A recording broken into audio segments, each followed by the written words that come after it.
গড়াই সেতুর অতিরিক্ত ও অবৈধ টোল আদায় বন্ধের দাবিতে আজ সকাল 10টায় কুমারখালী বাসস্ট্যান্ডে মানববন্ধন করেছেন সাধারণ নাগরিক সমাজ।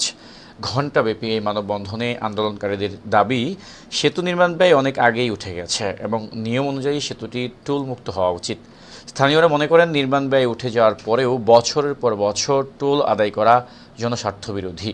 বিগত সময়ে যখনই টোল নিয়ে অচলাবস্থা সৃষ্টি হয়েছে, টোল প্লাজা ঘেরাও বা মহাসড়ক অবরোধ, তখন স্থানীয় উপজেলা নির্বাহী কর্মকর্তা, সড়ক ও জনপথ বিভাগের নির্বাহী প্রকৌশলী এবং আইনশৃঙ্খলা বাহিনীর সদস্যরা এসে দ্রুত সমস্যার সমাধানের আশ্বাস দিয়েছেন, কিন্তু আজও কোনো সমাধান আসেনি।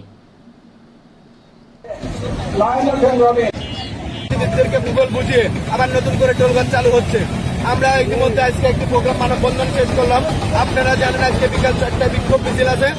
আমরা ওই বিক্ষোভ মিছিলের মাধ্যমে এই টোলঘর বন্ধের জন্য যা যা করা দরকার তাই তাই করবো, এবং যদি আজকে বন্ধ না হয় তাহলে বন্ধ করার জন্য যা যা করা প্রয়োজন আমরা সেই পর্যন্ত বন্ধ করে নির্দেশ করছি।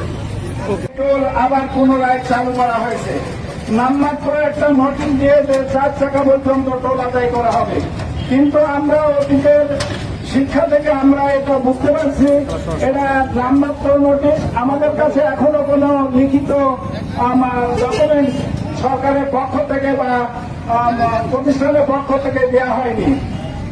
1 মাস বা কখনো এটা চলার পরে আবার এটাকে ওই পায়ে হাঁটা মানুষের কাছ থেকে টোল আদায় করা হবে এবং মানুষের উপরে জুলুম করা হবে।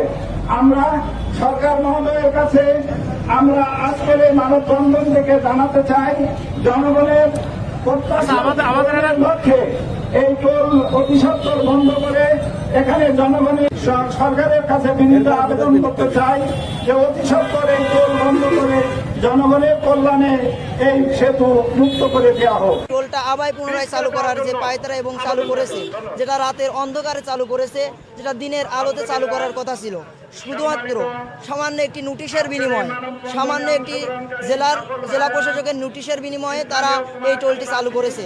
আমরা কুমারখালীর সর্বস্তরের জনগণ এবং কুমারখালীর সাধারণ ছাত্রদের পক্ষ থেকে আমরা দাবি তুলতেছি, সকলের এই শুধুমাত্র সরকারের রাজস্ব খাত এবং শুধুমাত্র গুটি কয়েক নেতাকর্মী রাজনৈতিক দলের ফায়দা হাসিলের ক্ষেত্রে যে টোলটি আবার চালু করা হয়েছে, সরকারের কাছে আমরা জোর দাবি জানাতে চাই যেই ব্রিজটি দীর্ঘদিন যাবৎ টোল আদায় করে তার যে ব্যয়বহুল টাকা তিনি এখান থেকে উসুল করে নিয়েছেন, আমরা এবং নিন্দা জানাই এবং এর জোর দাবি জানাচ্ছি।